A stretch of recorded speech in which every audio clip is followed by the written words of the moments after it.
आमिर साहब, सूरत हाल तो बस यही है इलेक्शन के बाद, एक तो मखलूत हुकूमत का मामला है, दूसरा पीटीआई वाला मामला है। अच्छा, पीटीआई के अंदर से जो बानी पीटीआई हैं उन्होंने 3 डिमांड्स की थी और रखी थी सामने। उसमें एक डिमांड ये थी कि आर्जी तौर पे जो पीटीआई है वो किसी दूसरी चाहे छोटी जमात के अंदर चली जाए, वो हो जाए। आपको लगता है कि सुन्नी इत्तेहाद कौंसिल के साथ ये इत्तेहाद बनाने के लिए शायद वो आर्जी हो सकता है, मुमकिन हो पाएगा जो स्ट्रैटेजी इस वक्त पीटीआई कर रही है अलायंसेस की बुनियाद के ऊपर? जी, यही सबसे बड़ा सवाल है। मैं इस पे आता हूँ, उससे पहले थोड़ा सा मैं ओवरऑल एक जरा सूरत हाल की पिक्चर खींच दूँ कि इससे हो क्या रहा है। होता यह है कि जब इंतखाबात होते हैं तो एक उम्मीद नहीं जुड़ती है, ये एक लोगों को तसल्ली होती है कि गलतियों का ज़ाला होगा, शायद उनके लिए एक रीस्टार्ट होगा और शायद पता नहीं जो पहले खराबियां हैं वो दुरुस्त हो जाएंगी। मगर जब से ये इलेक्शन हुए हैं यहाँ एक मातम की फ़ज़ा है, एक सोक की फ़ज़ा है, कंट्रोवर्सी है, लड़ाई है, मार कुटाई है। और मज़े की बात है कि जो इलेक्शन जीते हैं वो ज़्यादा परेशान लग रहे हैं। नून लीग फॉर एग्जाम्पल सबसे ज्यादा परेशानी उनके यहाँ पाई जाती है। आप ये ना कहे कि जो इलेक्शन जीता है वो परेशान है। नहीं, हुकूमत थैंक यू बहुत अच्छी बात की आपने।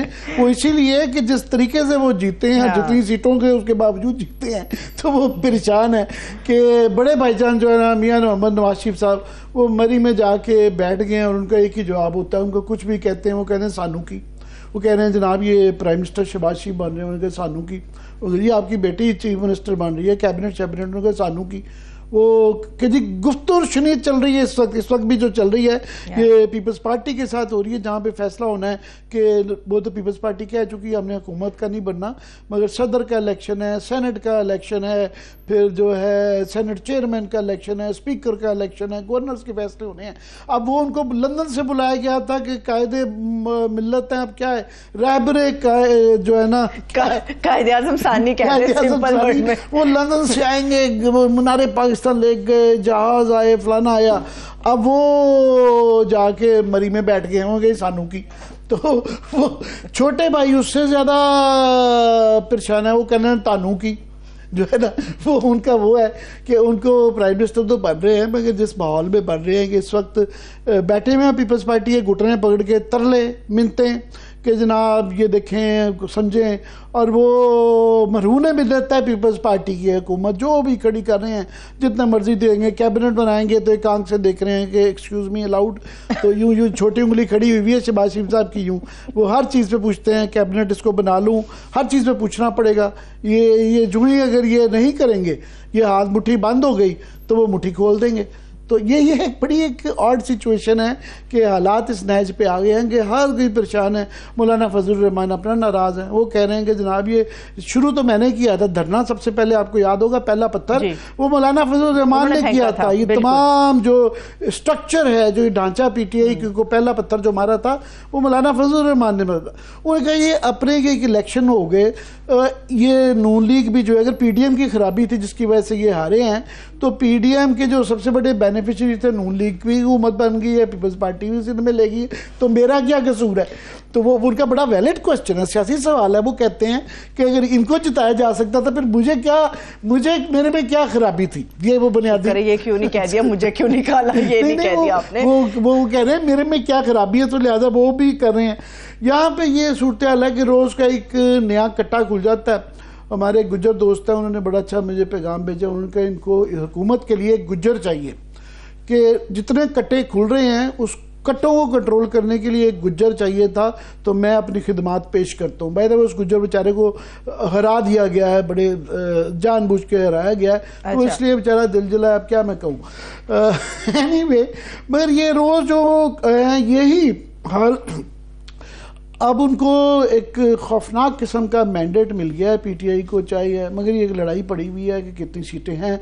रोज़ का एक होता है, पहले वो चट्ठा साहब वाला कट्टा खुला, तो मैंने क्योंकि हमारा प्रोग्राम नहीं था वीकेंड पे, तो सबके ही उसके ऊपर मारूजात आ चुकी हैं, तो मैं उनको बिलवास्ता तौर पे लियाकत चट्टा साहब को जानता हूँ और मैं ये बता दूं क्लियरली उनके मुतालिक कि उनका पीटीआई से कभी भी दूर दूर तक का ताल्लुक नहीं रहा। उनका ताल्लुक हमेशा नून लीग के साथ रहा है। वो एक पब्लिक सर्विस कमीशन के वो थे, वो प्रोविंशियल सर्विस के हैं, वो फेडरल गवर्नमेंट के CSS जो PSC होती है जो है उसके वो अफसर नहीं है।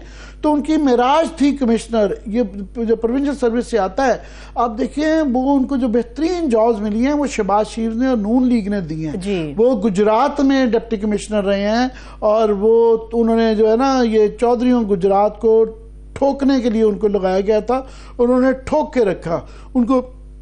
सुरगुदा में शहबाज शरीफ ने इसी काम पे लगाया हुआ था उनको, जो पिंडी में लगाया गया था, ये पिंडी बहुत बड़ा डिवीजन है किसी प्रोविंशियल के लिए, सर्विस के बंदे के लिए वो था। तो और वो कच्ची मिट्टी पे पांव रखने वाले नहीं हैं। अब ये नहीं समझ आ रही वो किसकी गेम पे क्यों एकदम, या ना ही कोई उनका माजी इस तरह करा हुआ है कि सारी उम्र वो उसूलों से पहचाने गए हैं, जो रातों रात जो उनको आ गया है, उसकी वजह से बड़ी कॉन्स्पिरेसी थ्योरीज ने जन्म ले दिया है, क्यों कैसे क्या। और जाहिर है मगर उससे जो पीटीआई का जो बयानिया है कि जनाब हमारे साथ ज्यादती हुई है, वो मजीद तकलीफ पक गया। आज इस्लामाबाद हाई कोर्ट ने 3 जो है नोटिफिकेशन कैंसिल कर दिए हैं, मगर पीटीआई का एक बहुत बड़ा मसला आ रहा है कि उनकी जो मेन लीडरशिप है, उनके यहाँ वैसे ही मैकेनिकों की कमी है।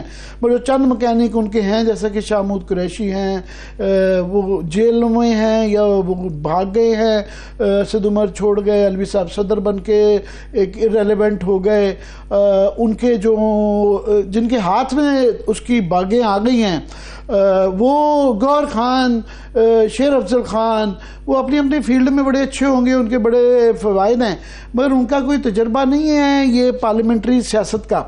सो इसलिए उनसे समझ नहीं आ रही कि वो जो मरीन नियाज़ी साहब का शेर है कि कुछ शहर के लोग भी जालिम सन, कुछ सानू मरंदा भी शौक भी सी, कुछ शहर के लोग भी जालिम थे, उनके साथ ये जो हुआ है अपना भी शौक, कुछ इनका अपना जो मरने का शौक है। समझ ही नहीं उनको आ रहा कि उन्होंने फॉर एग्जाम्पल ये मखसूस नशिस्तों के लिए पहले उन्होंने कहा जी हम MWM के साथ करेंगे, फिर उन्होंने कहा जी जमात इस्लामी, वो दोनों ही बैकफायर कर गए। वो उसके लिए MWM तो है उनके साथ, अब उन्होंने आज MWM तो है, मगर अब लेटेस्ट जो उन्होंने कहा है कि सुन्नी इत्तेहाद के साथ वो करने जा रहे हैं, तो उसके अंदर अब 2-3 सवाल आ गए हैं। ये हमारे प्रोड्यूसर साहब राना अकबल साहब ने इस पे आज बड़ी बैठ के लिस्टें बनाई हैं कि प्रॉब्लम ये है कि आइन ये कहता है कि जिस दिन नोटिफिकेशन होता है उसके आपको उसी दिन, उसके 3 दिन के अंदर आपको किसी पार्टी के साथ ज्वाइन करना है, वाबस्तगी अपनी बतानी है, करना है, वरना आप नहीं कर पाते।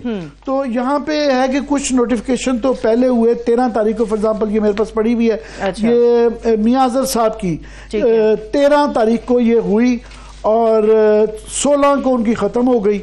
उस तरह ये गुलाम मोहम्मद साहब चिन्योट में हैं, इनकी भी 13 तारीख को हुई। तो कुछ लोग हैं 13 तारीख को जिनकी नेशनल असेंबली की हुई, तो वो तो 3 दिन बाद अब ये सवाल आ गया कि आया वो ज़ाया चली गई उनकी, अब वो डेट गुजर गई है, क्योंकि क्लियरली इसके ऊपर इसी नोटिफिकेशन के अंदर लिखा होता है हमेशा कि जनाब द इंडिपेंडेंट कैंडिडेट्स में join a political party with in 3 days of the issuance of above notification.